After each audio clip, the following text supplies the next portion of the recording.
ਅਗਲੀ ਜਿਹੜੀ ਹਰਜੋਤ ਸਿੰਘ ਜੀ ਗੱਲ ਜਿਹੜੀ ਇਮੀਗ੍ਰੇਸ਼ਨ ਨੂੰ ਲੈ ਕੇ ਜਿਹੜੀ ਉਹ ਆਪਾਂ ਕਰਦੇ ਹਾਂ, ਪਰ ਉਸ ਤੋਂ ਪਹਿਲਾਂ ਜਿਹੜੇ ਹਰਜੋਤ ਸਿੰਘ ਜੀ ਵੀ ਟੈਰਿਫ ਦੇ ਨਾਲ ਜਿਹੜੀ ਇਹ ਚੀਜ਼ ਦੇ ਬਾਰੇ ਪਤਾ ਲੱਗ ਰਿਹਾ ਆ ਵੀ ਟੈਰਿਫ ਦੇ ਖਤਰਿਆਂ ਦੇ ਕਰਕੇ ਜਿਹੜੇ ਆਟੋ ਮੇਕਰਸ ਆ ਉਹ ਇਸ ਟਾਈਮ ਫਰੀਜ਼ ਜਿਹੜੇ ਉਹ ਹੋ ਚੁੱਕੇ ਆ। ਕਹਿੰਦੇ ਵੀ ਆਟੋ ਮੇਕਰਸ ਨੂੰ ਇਸ ਟਾਈਮ ਇਹ ਸਮਝ ਨਹੀਂ ਆ ਰਿਹਾ ਵੀ ਆਉਂਦੇ ਸਮੇਂ ਦੇ ਵਿੱਚ ਕੀ ਬਣ ਜਾ ਰਿਹਾ ਆ। ਸਟੀਲ ਅਤੇ ਅਲਮੀਨੀਅਮ ਦੇ ਉੱਤੇ ਆਲਰੇਡੀ ਰਾਸ਼ਟਰਪਤੀ ਟਰੰਪ ਨੇ 25% ਜਿਹੜਾ ਟੈਰਿਫ ਆ ਉਹ ਲਗਾ ਦਿੱਤਾ ਆ। ਚਾਈਨਾ ਤੋਂ ਆ ਰਹੇ ਸਮਾਨ ਦੇ ਉੱਤੇ ਵੀ ਜਿਹੜਾ ਟੈਰਿਫ ਲੱਗਣਾ ਸ਼ੁਰੂ ਹੋ ਚੁੱਕਾ ਆ। ਮੈਕਸੀਕੋ ਦੇ ਵਿੱਚ ਬਹੁਤ ਸਾਰੇ ਆਟੋ ਮੇਕਰਸ ਨੇ ਅਮਰੀਕਾ ਦੇ ਟੈਰਿਫ ਤੋਂ ਬਚਣ ਦੇ ਲਈ ਹੀ ਇੱਕ ਜਿਹੜੀਆਂ ਆ ਉੱਥੇ ਅਸੈਂਬਲੀ ਲਾਈਨਸ ਜਾਂ ਫੈਕਟਰੀਜ਼ ਜਿਹੜੀਆਂ ਉਹ ਬਣਾਈਆਂ ਸੀਗੀਆਂ। ਸੋ ਹੁਣ ਜਿਹੜੇ ਟੈਰਿਫਸ ਆ ਟ੍ਰੇਡ ਨੂੰ ਲੈ ਕੇ ਕੈਨੇਡਾ ਮੈਕਸੀਕੋ ਦੇ ਨਾਲ ਮਿਲ ਕੇ ਬਹੁਤ ਸਾਰੇ ਆਟੋ ਮੇਕਰ ਆਪਣੇ ਮੁੜ ਦੁਬਾਰਾ ਵਿਚਾਰ ਕਰ ਰਹੇ ਆ ਵੀ ਆਉਂਦੇ ਸਮੇਂ ਦੇ ਵਿੱਚ ਇਸ ਨੂੰ ਉਹ ਕੀ ਕਰਨ ਜਾ ਰਹੇ ਆ। multi-billion dollar ਹਿੱਟ ਹੋਣਾ ਆ ਜਿੱਦਾਂ ਵੀ ਜਿਹੜੇ ਸਟੀਲ ਐਲੂਮੀਨੀਅਮ ਇੰਪੋਰਟ ਤੇ ਟ੍ਰੇਡ ਦੇ ਉੱਤੇ ਜਦੋਂ ਟੈਰਿਫਸ ਆ ਉਹ ਲੱਗਣੇ ਆ। ਇਸ ਦਾ ਜਿਹੜਾ ਕਾਸਟ ਆ ਆਮ ਲੋਕਾਂ ਨੂੰ ਹੀ ਜਿਹੜਾ ਉਹ ਝੱਲਣਾ ਪੈਣਾ ਆ। ਚਾਹੇ ਟਰੰਪ ਹੋਣਾ ਨੇ ਜਿੰਨੇ ਮਰਜ਼ੀ ਵਾਅਦੇ ਕੀਤੇ ਸੀਗੇ ਵੀ ਅਸੀਂ ਤੁਹਾਨੂੰ ਅਫੋਰਡੇਬਲ ਜਿਹੜਾ ਮੁਲਕ ਬਣਾ ਕੇ ਦੇਵਾਂਗੇ, ਪਰ ਹਾਲ ਦੀ ਘੜੀ ਉਸ ਦੇ ਵਿੱਚ ਉਹ ਕਿਸੇ ਪਾਸੋਂ ਵੀ ਕਾਮਯਾਬ ਜਿਹੜੇ ਉਹ ਨਹੀਂ ਹੋ ਰਹੇ ਹੈਗੇ। ਮੇ ਵੀ ਆਉਂਦੇ ਸਮੇਂ 'ਚ ਹੋ ਜਾਣ, ਪਰ ਹਾਲ ਦੀ ਘੜੀ ਲੋਕਾਂ ਦੇ ਲਈ ਸਥਿਤੀ ਉਦਾਂ ਹੀ ਬਣੀ ਪਈ ਹੈ। ਜੀ ਬਿਲਕੁਲ। ਹੁਣ ਕੁਛ ਕੁ ਇਮੀਗ੍ਰੇਸ਼ਨ ਦੇ ਨਾਲ ਰਿਲੇਟਡ ਜਿਹੜੀਆਂ ਖਬਰਾਂ ਆ ਉਹ ਤੁਹਾਡੇ ਨਾਲ ਸਾਂਝੀਆਂ ਕੀਤੀਆਂ ਜਾਣ। ਤੇ ਇਸ ਟਾਈਮ ਸਾਡੇ ਸਰੋਤੇ ਵੀ ਦੱਸ ਰਹੇ ਆ ਕਿ ਹਾਈਵੇ I-10 ਜਿਹੜਾ Texas the port of entry ਆ, ਉੱਥੇ ਜਿਹੜੇ ਡਰਾਈਵਰਸ ਦੇ ਵਰਕ ਪਰਮਿਟ ਚੈੱਕ ਕੀਤੇ ਜਾ ਰਹੇ ਆ। ਕੱਲ ਵੀ ਇੱਕ ਹੋਰ ਹਾਈਵੇ ਤੇ ਕੈਲੀਫੋਰਨੀਆ ਦੇ ਤੇ ਜਿਹੜਾ ਉਹਨਾਂ ਨੇ ਨਾਕਾ ਲਾਇਆ ਹੋਇਆ ਸੀ। ਸੋ ਬਿਲਕੁਲ ਹੱਕ ਉਹਨਾਂ ਦਾ ਹੈਗਾ। ਸੋ ਇੱਕ ਵਾਰੀ ਫੇਰ ਜਿੰਨੇ ਵੀ ਜਿਹੜੇ ਸਾਡੇ ਸਰੋਤੇ ਆ ਮੇਕ ਸ਼ੋਰ ਕਰੋ ਤੁਹਾਡੇ ਕੋਲ ਜੇ ਵਰਕ ਪਰਮਿਟ ਆ ਉਹਦੀ ਕਾਪੀ, ਗ੍ਰੀਨ ਕਾਰਡ ਦੀ, ਜਾਂ ਤੁਹਾਡਾ ਪਾਸਪੋਰਟ ਦਾ ਜਿਹੜਾ ID ਕਾਰਡ ਹੁੰਦਾ ਉਹ ਜ਼ਰੂਰ ਕੋਲ ਰੱਖੋ। ਇਹ ਨਹੀਂ ਹੈ ਵੀ ਜੇ ਤੁਸੀਂ ਬੋਰਨ ਇੱਥੇ ਦੇ ਸਿਟੀਜ਼ਨ ਤੁਹਾਡੇ ਕੋਲ ਹੈ ਨਹੀਂ ਵੀ ਕੁਛ ਹੋਣਾ ਨਹੀਂ, ਕੋਈ ਤੁਹਾਨੂੰ ਡਿਪੋਰਟ ਨਹੀਂ ਕਰਨ ਲੱਗੇ, ਪਰ ਤੁਹਾਡਾ ਟਾਈਮ ਜ਼ਰੂਰ ਵੇਸਟ ਹੋਊਗਾ। ਬਿਠਾ ਲੂਗੇ, ਚੈੱਕ ਕਰੂਗੇ, ਫਿਰ ਉਹਦੇ ਨਾਲੋਂ ਬੈਟਰ ਇਹ ਆ ਵੀ ਬਾਹਲੀ ਬਹਿਸ ਕਰਨ ਨਾਲੋਂ ਤੁਹਾਡੇ ਕੋਲ ਪੇਪਰ ਵਰਕ ਹੈਗਾ ਤੇ ਬਿਲਕੁਲ ਅਗਲੇ ਨੂੰ ਦਿਖਾ ਲਓ ਤੇ ਚੁੱਪ ਕਰਕੇ ਆਪਣਾ ਜਿਹੜਾ ਆ ਗਾਹਾਂ ਤੁਰਦੇ ਬਣੋ। ਕਹਿੰਦੇ ਵੀ ਸਾਊਥ ਟੈਕਸਸ ਦੇ ਵਿੱਚ ਇੱਕ ਐਬੀਜ਼ ਬੇਕਰੀ ਨਾਮ ਦਾ ਜਿਹੜਾ ਸਟੋਰ ਆ, ਉੱਥੇ ਬਹੁਤ ਸਾਰੇ ਅਨਡਾਕੂਮੈਂਟਡ ਵਰਕਰਸ ਹਾਇਰ ਕੀਤੇ ਹੋਏ ਸੀ, ਉਹਨਾਂ ਨੇ ਕੰਮ ਕਰਦੇ ਸੀ ਤੇ ਫੈਡਰਲ ਇਮੀਗ੍ਰੇਸ਼ਨ ਏਜੰਟਸ ਨੇ ਲਾਸ ਫ੍ਰਿਜ਼ਨੋਸ ਬੇਕਰੀ ਉੱਥੇ ਜਾ ਕੇ ਜਿਹੜਾ ਛਾਪਾ ਮਾਰਿਆ ਤੇ ਕੁਛ ਲੋਕ, ਇਹ ਮੈਕਲੈਨ ਏਰੀਆ ਜੋ ਟੈਕਸਸ ਦਾ ਉੱਥੇ ਆ, ਫਰਵਰੀ 12 ਨੂੰ ਛਾਪਾ ਮਾਰਿਆ ਸੀ ਤੇ ਕੁਝ ਲੋਕਾਂ ਨੂੰ ਅਰੈਸਟ ਵੀ ਕੀਤਾ ਹੈਗਾ ਆ। ਤੇ ਇਹਦੇ ਨਾਲ 10,000 ਦੇ ਕਰੀਬ ਲੋਕ ਕੈਮਰੋਨ ਕਾਉਂਟੀ ਦਾ ਛੋਟਾ ਜਿਹਾ ਟਾਊਨ ਆ ਉੱਥੇ ਰਹਿੰਦੇ ਹੈਗੇ ਆ। ਤੇ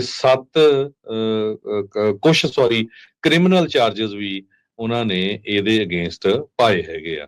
ਸੋ ਆਈਸ ਵਾਲਿਆਂ ਨੇ ਇਹਦੇ ਬਾਰੇ ਹਜੇ ਜਵਾਬ ਕੋਈ ਜ਼ਿਆਦਾ ਨਹੀਂ ਦਿੱਤਾ ਵੀ ਕੀ ਕਾਰਨ ਹੈਗਾ, ਪਰ ਇੱਥੋਂ ਤੁਹਾਨੂੰ ਅੰਦਾਜ਼ਾ ਜਿਹੜਾ ਲਾਇਆ ਜਾ ਸਕਦਾ ਹੈਗਾ ਵੀ ਜਿਹੜੇ ਬਿਜ਼ਨੈਸਸ ਆ ਉਹਨਾਂ ਦੇ ਉੱਤੇ ਵੀ ਆਈਸ ਵੱਲੋਂ ਹੁਣ ਛਾਪੇ ਆ ਮਾਰੇ ਜਾ ਰਹੇ ਹੈਗੇ।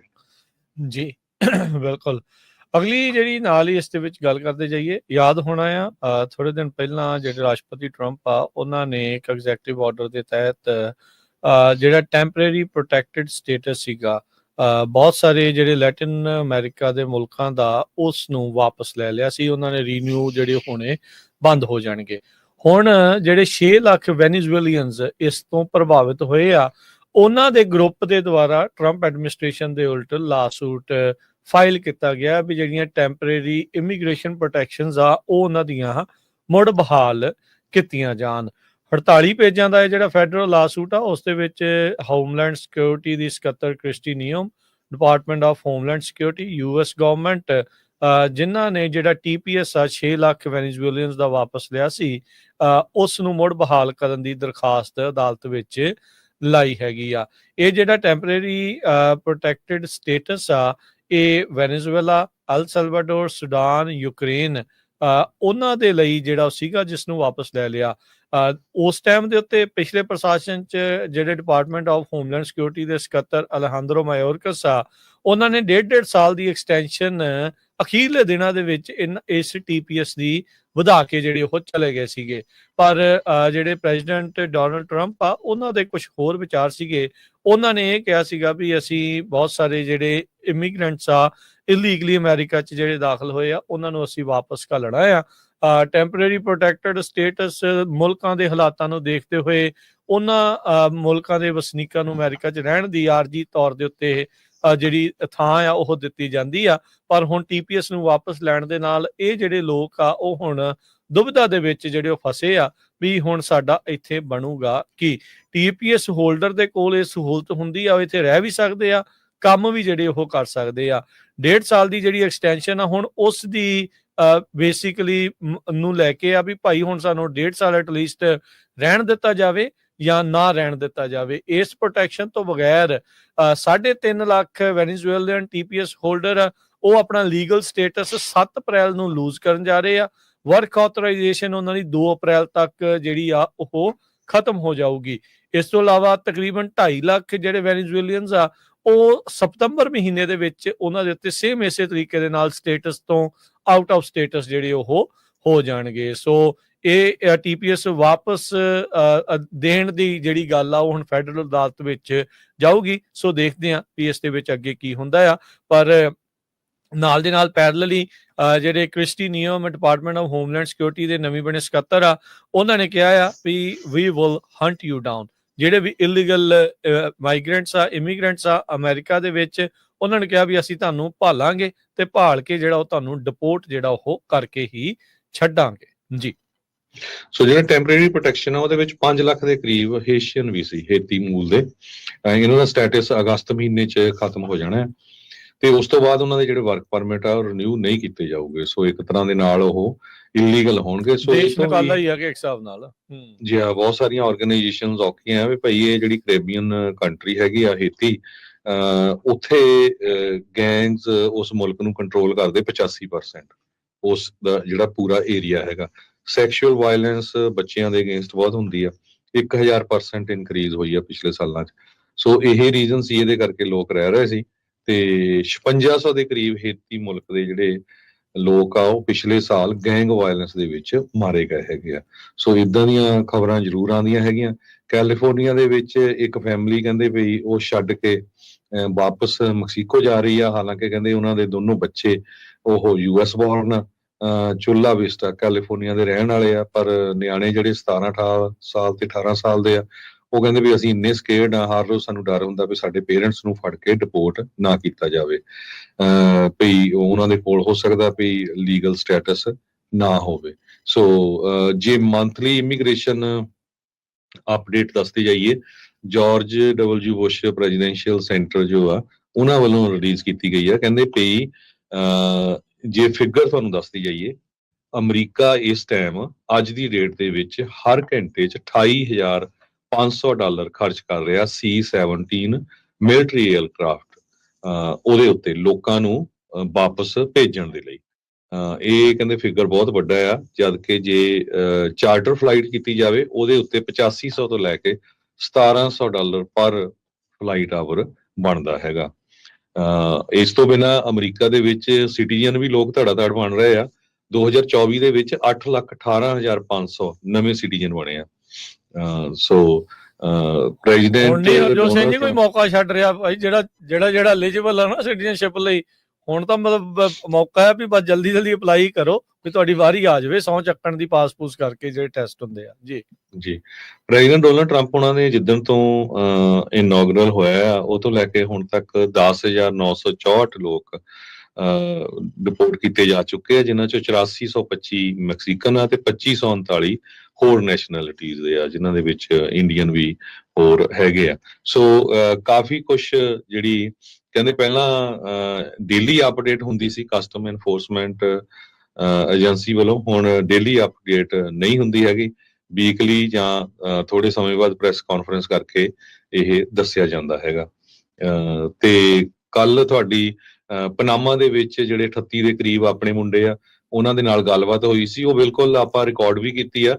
ਉਹਨਾਂ ਦੀ ਬੇਨਤੀ ਤੇ ਆਪਾਂ ਨਹੀਂ ਉਹ ਡਿਸਕਲੋਜ਼ ਕਰ ਸਕਦੇ, ਕਿਉਂਕਿ ਤੁਹਾਨੂੰ ਵੀ ਪਤਾ ਹੈ ਵੀ ਕਈਆਂ ਦੇ ਕੋਲ ਪਾਸਪੋਰਟ ਹੈ ਨਹੀਂ, ਉਹਨਾਂ ਦੇ ਪਾਸਪੋਰਟ ਪਾੜ ਦਿੱਤੇ ਗਏ ਸੀ ਜਾਂ ਸਿੱਟ ਦਿੱਤੇ ਗਏ ਸੀ, ਤੇ ਉਹ ਵਿਚਾਰੇ ਵੀ ਡਰਦੇ ਆ ਵੀ ਸਾਨੂੰ ਹੁਣ ਵਾਪਸ ਜਦੋਂ ਜਾਣਾ ਆ ਤੇ ਪਾਸਪੋਰਟ ਮਿਲਣੇ ਆ, ਇਸੇ ਕਰਕੇ ਆਪਾਂ ਸੁਣਾਈ ਨਹੀਂ ਸੀ। ਕਈ ਕਹਿੰਦੇ ਜੀ ਐਵੇਂ ਮਰੀ ਜਾਂਦੇ ਆ, ਬਿਲਕੁਲ ਕੋਈ ਉੱਥੇ ਇਦਾਂ ਦੀ ਗੱਲਬਾਤ ਨਹੀਂ, ਪਨਾਮਾ 'ਚ ਕੋਈ ਇੰਡੀਅਨ ਨਹੀਂ। ਤੁਹਾਨੂੰ ਤਾਂ ਨਿਊਯਾਰਕ ਟਾਈਮ ਦਾ ਆਰਟੀਕਲ ਅਸੀਂ ਸ਼ੋਅ ਕੀਤਾ ਸੀ, ਉਹਦੇ ਉੱਤੇ ਧਾਰੀ ਸਿੱਖ, ਉਹਦੀ ਫੋਟੋ ਆ ਬਾਹਰ, ਪੀਲੀ ਰੰਗ ਦੀ ਦਸਤਾਰ। ਉਹਨਾਂ ਨੇ ਜਿਹੜਾ ਹਰਜੋਤ ਸਿੰਘ ਜੀ ਉਹ ਮੁੰਡਿਆਂ ਦੇ ਨਾਲ ਜਿਹੜੀ ਗੱਲ ਹੋਈ, ਇੱਕ ਨਹੀਂ ਕਈ ਮੁੰਡੇ ਸੀ, ਕਹਿੰਦੇ ਵੀ ਇਹ ਚਲੋ ਆਪਾਂ ਥੋੜਾ ਜਿਹਾ ਦੱਸ ਦਿੰਦੇ ਆ ਜਿਹੜੀ ਉਹਨਾਂ ਨੇ ਜਿਹੜੀ ਸਟੋਰੀ ਦੱਸੀ ਆਪਾਂ ਨੂੰ। 29 ਤਰੀਕ ਨੂੰ ਉਹ ਜਿਹੜੇ ਮੁੰਡੇ ਦੇ ਨਾਲ ਗੱਲ ਹੋਈ, ਉਹਨੇ ਦੱਸਿਆ ਵੀ 29 ਤਰੀਕ ਨੂੰ ਉਹਨੇ ਬਾਰਡਰ ਟੱਪਿਆ, ਉਹਨੇ ਫੜ ਹੋ ਗਏ, 2-2.5 ਘੰਟੇ ਭਾਈ ਰੱਖਿਆ, ਫਿਰ ਬੱਸ ਆਈ, ਫਿਰ ਲੈ ਗਏ। ਫਿਰ ਉਹਨਾਂ ਨੇ ਕਿਹਾ ਵੀ ਸਾਡੇ ਰਾਈਟ, ਸਾਨੂੰ ਕੈਂਪ, ਸਾਡਾ ਬਿਆਨ, ਕਹਿੰਦੇ ਕੁਛ ਨਹੀਂ। ਜਦ ਉਹਨਾਂ ਨੇ ਫੜ ਲਿਆ, ਸਿਰਫ ਤੇ ਸਿਰਫ ਉਹਨਾਂ ਨੂੰ ਤਾੜ ਕੇ ਜਿਹੜਾ ਡਿਟੈਂਸ਼ਨ ਸੈਂਟਰ ਦੇ ਵਿੱਚ ਰੱਖਿਆ। ਕਹਿੰਦੇ ਨਾ ਸੌਣ ਦਿੰਦੇ ਸੀ ਤੇ ਨਾ ਜਾਗਣ ਦਿੰਦੇ ਸੀ, ਇੱਦਾਂ ਦੀ ਸਥਿਤੀ ਜਿਹੜੀ ਆ ਉਹ ਬਣਾਈ ਸੀ। ਤੇ ਕਹਿੰਦੇ ਵੀ ਜਦੋਂ ਅਸੀਂ ਕਹਿੰਦੇ ਵੀ ਸਾਡੇ ਰਾਈਟ ਤੇ ਸਾਡੇ ਹੱਕ ਜਿਹੜਾ ਕੋਈ ਬਿਆਨ, ਕਹਿੰਦਾ ਵੀ ਹੁਣ ਪ੍ਰਸ਼ਾਸਨ ਬਦਲ ਗਿਆ, ਇਹ ਟਰੰਪ ਹੁਣਾਂ ਦਾ ਕਾਰਜਕਾਲ ਆ, ਇਹ ਜਿਹੜੇ ਮਸਲੇ ਆ ਉਹ ਹੁਣ ਤੁਸੀਂ ਭੁੱਲ ਜਾਓ, ਉਹ ਚੀਜ਼ਾਂ ਜਿਹੜੀਆਂ ਉਹ ਖਤਮ ਹੋ ਗਈਆਂ ਜੋ ਤੁਸੀਂ ਬਾਈਡਨ ਕਾਰਜਕਾਲ ਦੇ ਵਿੱਚ ਦੇਖੀਆਂ ਸੀ। ਇਹ ਉੱਥੋਂ ਦੇ ਜਿਹੜੇ ਲੋਕ ਆ, ਜਿਹੜੇ ਡਿਟੈਂਸ਼ਨ ਸੈਂਟਰ ਦੇ ਵਿੱਚ ਇਹਨਾਂ ਨੂੰ ਸਰਵ ਕਰ ਰਹੇ ਆ, ਉਹ ਸਾਰੇ ਜਾਣੇ ਇਹਨਾਂ ਨੂੰ ਇਸ ਤਰੀਕੇ ਦੇ ਨਾਲ ਆਖ ਰਹੇ ਆ। ਫਿਰ ਕਹਿੰਦੇ ਵੀ 12 ਫਰਵਰੀ ਨੂੰ ਇਹਨਾਂ ਨੂੰ ਪੈਨਾਮਾ ਦੇ ਵਿੱਚ ਜਿਹੜਾ ਉਹ ਛੱਡ ਦਿੱਤਾ ਗਿਆ। ਕਹਿੰਦੇ ਸੈਂਡੀਆਗੋ ਦੇ ਵਿੱਚ ਜਿੱਥੇ ਰੱਖਿਆ ਸੀ, ਕੋਈ ਨਵਾਂ ਡਿਟੈਂਸ਼ਨ ਸੈਂਟਰ ਕਾਈਂਡ ਆਫ ਬਣਿਆ ਆ, 2-2.5 ਹਜ਼ਾਰ ਬੰਦਾ ਸੀ ਭਾਰਤ ਦੇ। ਕਹਿੰਦੇ ਵੀ ਸਾਰੇ ਹੀ ਸੂਬਿਆਂ ਦੇ ਜਿਹੜੇ ਲੋਕ ਆ ਉੱਥੇ ਅਸੀਂ ਦੇਖੇ, ਤੇ ਉਸ ਤੋਂ ਇਲਾਵਾ ਦੁਨੀਆ ਭਰ ਦੇ ਹੋਰ ਮੁਲਕਾਂ ਦੇ ਲੋਕਾਂ ਨੂੰ ਜਿਹੜਾ ਆ ਉੱਥੇ ਉਹਨਾਂ ਨੇ ਰੱਖਿਆ ਸੀ। ਫਿਰ ਕਹਿੰਦੇ ਵੀ ਸਾਨੂੰ ਜਿਹੜੀ ਮਿਲਟਰੀ ਏਅਰਕ੍ਰਾਫਟ ਦੇ ਵਿੱਚ ਲੈ ਕੇ ਗਏ ਆ, ਸੰਗਲੀਆਂ ਜਿਹੜੀਆਂ ਉਹ ਬੰਨ ਕੇ, ਬੇੜੀਆਂ ਬੰਨ ਕੇ, ਦਸਤਾਰਾਂ ਜਿਹੜੀਆਂ ਉਹ ਲਾ ਕੇ, ਉਹਨਾਂ ਨੇ ਜਿਹੜੇ ਆਪ ਆਪਣੇ ਮੂੰਹੋਂ ਜਿਹੜੀ ਉਹ ਚੀਜ਼ ਦੱਸੀ ਆ। ਸੋ ਇਹ ਜਿਹੜੀ ਸਥਿਤੀ ਹੈ ਇਸ ਟਾਈਮ ਉੱਥੇ ਜਿਹੜੀ ਉਹ ਚੱਲ ਰਹੀ ਆ। ਤੇ ਕਹਿੰਦੇ ਵੀ ਉਸ ਤੋਂ ਬਾਅਦ ਦੇ ਵਿੱਚ ਕੋਈ ਇੱਕ ਨਾਨ ਪ੍ਰੋਫਿਟ ਆਰਗੇਨਾਈਜੇਸ਼ਨ ਆ ਜਾਂ UN ਵਾਲੇ ਆ, ਉਹ ਹੁਣ ਇਹਨਾਂ ਦੀਆਂ ਫਲਾਈਟਾਂ ਕਰਾ ਕੇ ਜਿਹੜੀਆਂ ਉਹ ਦੇਣਗੇ, ਜਿਹੜੀਆਂ ਭਾਰਤ ਤੱਕ ਜਿਹੜੀਆਂ ਉਹ ਜਾਣਗੀਆਂ। ਭਾਰਤੀ ਸਫਾਰਤਖਾਨੇ ਵਾਲੇ ਵੀ ਆ ਕੇ ਉਹਨਾਂ ਨੂੰ ਮਿਲ ਕੇ ਗਏ ਆ, ਤਸਵੀਰਾਂ ਵਗੈਰਾ ਜਿਹੜੀਆਂ ਉਹਨਾਂ ਦੀਆਂ ਲਾਈਆਂ ਨੇ। ਅਮਰੀਕਾ ਵਾਲਿਆਂ ਨੇ ਕਹਿੰਦੇ ਆਉਂਦਿਆਂ ਉਹਨਾਂ ਦੇ ਫਿੰਗਰਪ੍ਰਿੰਟ, ਉਹ ਸਾਰਾ ਕੁਝ ਸਕੈਨ, ਉਹ ਸਾਰਾ ਕੁਝ ਕਰ ਲਿਆ ਵੀ ਕੱਲ ਨੂੰ ਜੇ ਕੋਈ ਬੰਦਾ ਦੁਬਾਰਾ ਆਉਂਦਾ ਵੀ ਆ ਤਾਂ ਐਟਲੀਸਟ ਇਹਨਾਂ ਦੇ ਕੋਲ ਇਹ ਰੈਕਡ ਜਿਹੜਾ ਉਹ ਰਹੇਗਾ।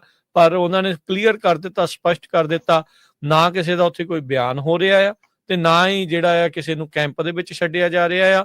ਸਿੱਧਾ ਤੇ ਸਿੱਧਾ ਜਿਹੜਾ ਆ ਉਹ ਡਿਪੋਰਟ ਜਿਹੜਾ ਉਹ ਕੀਤਾ ਜਾ ਰਿਹਾ ਆ। 29 ਤਰੀਕ ਨੂੰ ਫੜੇ, 12 ਨੂੰ ਪੈਨਾਮਾ 'ਚ ਘੱਲ ਦਿੱਤੇ ਆ, ਤੇ ਹੁਣ ਉਸ ਤੋਂ ਬਾਅਦ ਦੇ ਵਿੱਚ ਜਦੋਂ ਵੀ ਉਹਨਾਂ ਦੀ ਵਾਰੀ ਆਉਣੀ ਆ, ਉਹ ਉਸ ਤੋਂ ਬਾਅਦ ਦੇ ਵਿੱਚ ਉਹਨਾਂ ਨੂੰ ਭਾਰਤ ਵਿੱਚ ਜਾਂ ਜਿਹੜੇ ਵੀ ਮੁਲਕ ਤੋਂ ਆਏ ਆ ਉੱਥੇ ਜਿਹੜਾ ਉਹ ਘੱਲ ਦਿੱਤਾ ਜਿਹੜਾ ਉਹ ਜਾਵੇਗਾ। ਸੋ ਇਹ ਉਹਨਾਂ ਨੇ ਆਪਣੀ ਜ਼ਬਾਨੀ ਹੱਡਬੀਤੀ ਜਿਹੜੀ ਉਹ ਦੱਸੀ ਆ। ਉਹਨਾਂ ਦਾ ਇੱਕ ਜਿਹੜੀ ਇਸ ਚੀਜ਼ ਦੇ ਵਿੱਚ ਦੱਸਣ ਦਾ ਜਿਹੜਾ ਮਕਸਦ ਇਹੀ ਸੀ, ਹਰਜੋਤ ਸਿੰਘ ਜੀ ਵੀ ਉਹ ਕਹਿੰਦੇ ਵੀ ਅਸੀਂ ਮਾਪਿਆਂ ਨੂੰ ਦੱਸਣਾ ਚਾਹੁੰਦੇ ਵੀ ਭਾਈ ਅਸੀਂ ਠੀਕ ਆ, ਫਿਕਰ ਨਾ ਕਰੋ, ਕੋਈ ਨਹੀਂ, ਵਾਪਸ ਜਿਹੜੇ ਮੁੜਨੇ, ਹੁਣ ਜਿਹੜੇ ਲੱਖਾਂ ਖਰਾਬ ਹੋ ਗਏ ਉਹ ਹੋ ਗਏ, ਹੁਣ ਜੋ ਹੋਣਾ ਸੀ ਹੋ ਗਿਆ, ਪਰ ਅਸੀਂ ਵਾਪਸ ਆ ਰਹੇ ਆ, ਠੀਕ ਆ। ਬੰਦਿਆਂ ਵਰਗਾ ਹੀ ਜਿਹੜਾ ਸਲੂਕ ਆ ਸਾਡੇ ਨਾਲ, ਇਨਸਾਨਾਂ ਵਰਗਾ ਹੀ ਜਿਹੜਾ ਸਲੂਕ ਆ ਉਹ ਕੀਤਾ ਜਾ ਰਿਹਾ, ਕਿਉਂਕਿ ਗੱਲਾਂ ਕਈ ਤਰੀਕੇ ਦੀਆਂ ਜਿਹੜੀਆਂ ਆ ਉਹ ਆ ਰਹੀਆਂ ਸੀ। ਨਿਊਯਾਰਕ ਟਾਈਮਸ ਦੀ ਰਿਪੋਰਟ ਵੀ ਜਿਹੜੀ ਕਈ ਕੁਛ ਚੀਜ਼ਾਂ ਦੱਸਦੀ ਸੀ, ਪਰ ਉਹਨਾਂ ਮੁੰਡਿਆਂ ਨੇ ਉੱਥੋਂ ਦੀ ਜਿਹੜੀ ਉਹ ਜਾਣਕਾਰੀ ਦਿੱਤੀ ਆ। ਪਹਿਨਣ ਨੂੰ ਕੱਪੜੇ, ਖਾਣ ਨੂੰ ਰੋਟੀ, ਕਹਿੰਦੇ ਸਾਰਾ ਕੁਝ ਜਿਹੜਾ ਉਹ ਮਿਲ ਰਿਹਾ। ਤੇ ਹੁਣ ਇਸ ਇੰਤਜ਼ਾਰ ਦੇ ਵਿੱਚ ਆ ਵੀ ਚਿੱਟਾ ਪਾਸਪੋਰਟ ਜਦੋਂ ਬਣੂਗਾ ਤੇ ਉਸ ਤੋਂ ਬਾਅਦ ਦੇ ਵਿੱਚ ਫਿਰ ਸਾਨੂੰ ਉੱਥੋਂ ਵਾਪਸ ਜਿਹੜਾ ਆ ਉਹ ਘੱਲ ਦਿੱਤਾ ਜਾਵੇਗਾ। ਦਸਤਾਰਾਂ ਦੇ ਸੰਬੰਧ ਦੇ ਵਿੱਚ ਉਹਨੇ ਜ਼ਰੂਰ ਕਿਹਾ ਵੀ ਹਾਂ ਕਈਆਂ ਬਹੁਤਿਆਂ ਦੀਆਂ ਦਸਤਾਰਾਂ ਲਾਈਆਂ ਗਈਆਂ, ਤੇ ਉਹ ਕਹਿੰਦੇ ਵੀ ਅਸੀਂ ਕਸਟਮਸ ਵਾਲੇ ਜਿਹੜੇ ਬਾਰਡਰ ਪੈਟਰੋਲ ਵਾਲੇ ਸੀ ਉਹਨਾਂ ਨੂੰ ਇਹ ਕਿਹਾ ਵੀ ਅਸੀਂ ਇਸੇ ਕਰਕੇ ਤਾਂ ਆਏ ਸੀ ਵੀ ਉੱਥੇ ਸਾਡੇ ਮੁਜ਼ਾਹਰੇ ਜਦੋਂ ਹੁੰਦੇ ਜਾਂ ਹੋਰ ਉੱਥੇ ਦਸਤਾਰਾਂ ਲਾਈਆਂ ਜਾਂਦੀਆਂ ਵੀ ਉੱਥੇ ਘੱਟੋ ਘੱਟ ਸਾਡਾ ਜਿਹੜਾ ਧਾਰਮਿਕ ਜਿਹੜੇ ਚਿੰਨ੍ਹ ਆ ਉਹਨਾਂ ਦੀ ਰਿਸਪੈਕਟ ਕੀਤੀ ਜਾਊਗੀ। ਉਹ ਤੋਂ ਉਹ ਕਾਫੀ ਨਾਰਾਜ਼ ਸੀਗੇ। ਉਹ ਕਹਿੰਦੇ ਵੀ ਸਾਨੂੰ ਬੇਸਿਕਲੀ ਉਹਨਾਂ ਨੇ ਕਿਹਾ ਵੀ ਇੱਥੋਂ ਦੀ ਜਿਹੜੀ ਲਾ ਐਨਫੋਰਸਮੈਂਟ ਕਿਹਾ ਸਾਨੂੰ ਤੁਹਾਡੀ ਇਸ ਗੱਲ ਦੇ ਨਾਲ ਕੋਈ ਲੈਣਾ ਦੇਣਾ ਨਹੀਂ, ਤੁਹਾਡੇ ਹਿਊਮਨ ਰਾਈਟ ਦੀ ਜਿਹੜੀ ਗੱਲ ਕਰਦੇ, ਕਹਿੰਦਾ ਵੀ ਉਹ ਇਸ ਟਾਈਮ ਉਹ ਤੁਹਾਡਾ ਕੋਈ ਰਾਈਟ ਨਹੀਂ ਬਣਦਾ। ਇਸ ਟਾਈਮ ਜਿਹੜੀ ਵੀ ਤੁਸੀਂ ਮੰਗ ਕਰ ਰਹੇ ਆ ਵੀ ਬਿਆਨ ਲਓ ਜਾਂ ਉਹ ਕਰੋ, ਕਹਿੰਦਾ ਵੀ ਉਹ ਕੋਈ ਰਾਈਟ ਨਹੀਂ ਆ ਤੁਹਾਡਾ, ਉਹ ਸਾਡੀ ਮਰਜ਼ੀ ਆ। ਤੇ ਬਾਕੀ ਜਿਹੜੇ ਰਿਲੀਜੀਅਸ ਸਿੰਬਲਸ ਨੂੰ ਲੈ ਕੇ ਵੀ ਜਿਹੜੀ ਉਹਨਾਂ ਨੇ ਗੱਲ ਕੀਤੀ ਆ। ਕੱਲ ਜਿਹੜੇ ਲੈਥਰੋਪ ਦੇ ਮੇਅਰ ਰਹੇ ਤੇ ਹੁਣ ਸੁਪਰਵਾਈਜ਼ਰ ਸੈਨ ਮਕੀਨ ਜਿਹੜੇ ਕਾਉਂਟੀ ਦੇ ਸਨੀ ਧਾਲੀਵਾਲ, ਉਹਨਾਂ ਦੇ ਨਾਲ ਵੀ ਮੇਰੀ ਗੱਲਬਾਤ ਹੋਈ। ਉਹਨਾਂ ਨੇ ਵੀ ਚਿੱਠੀ ਲਿਖੀ ਆ ਇਸ ਹੀ ਮਾਮਲੇ ਨੂੰ ਲੈ ਕੇ ਵੀ ਦੇਖੋ ਜਿਹੜੇ ਡਿਪੋਰਟ ਕਰਨੇ ਉਹ ਤੁਸੀਂ ਕਰਨੇ ਹੀ, ਉਹਨੂੰ ਅਸੀਂ ਡਿਪੋਰਟ ਕਰਨ ਤੋਂ ਕੋਈ ਰੋਕ ਨਹੀਂ ਰਿਹਾ। ਕਹਿੰਦੇ ਵੀ ਪਰ ਜਿਹੜੇ ਧਾਰਮਿਕ ਚਿੰਨ੍ਹ ਆ, ਜਿਸ ਤਰੀਕੇ ਦੇ ਨਾਲ ਉਹਨਾਂ ਦਾ ਵਿਹਾਰ ਹੋ ਰਿਹਾ ਆ, ਵੀ ਉਸ ਨੂੰ ਪਲੀਜ਼ ਜਿਹੜਾ ਉਹ ਵਿਚਾਰ ਕਰੋ। ਇਹ ਜਿਹੜੇ ਰਿਲੀਜੀਅਸ ਸਿੰਬਲ ਆ ਉਹਨਾਂ ਦੀ ਜਿਹੜੀ ਬੇਅਦਬੀ ਹੈ ਇਸ ਤਰੀਕੇ ਦੇ ਨਾਲ ਉਹ ਨਹੀਂ ਹੋਣੀ ਚਾਹੀਦੀ। ਉਹਨਾਂ ਦੀ ਜਿਹੜੀ ਇੱਜ਼ਤ ਆ ਉਹ ਬਰਕਰਾਰ ਰੱਖਣੀ ਚਾਹੀਦੀ ਆ। ਉਹ ਉਹਨਾਂ ਦਾ ਹੱਕ ਆ, ਰਿਲੀਜੀਅਸ ਰਾਈਟ ਆ, ਤੇ ਉਹ ਉਸ ਨੂੰ ਤੁਹਾਨੂੰ ਜ਼ਰੂਰ ਬਹਾਲ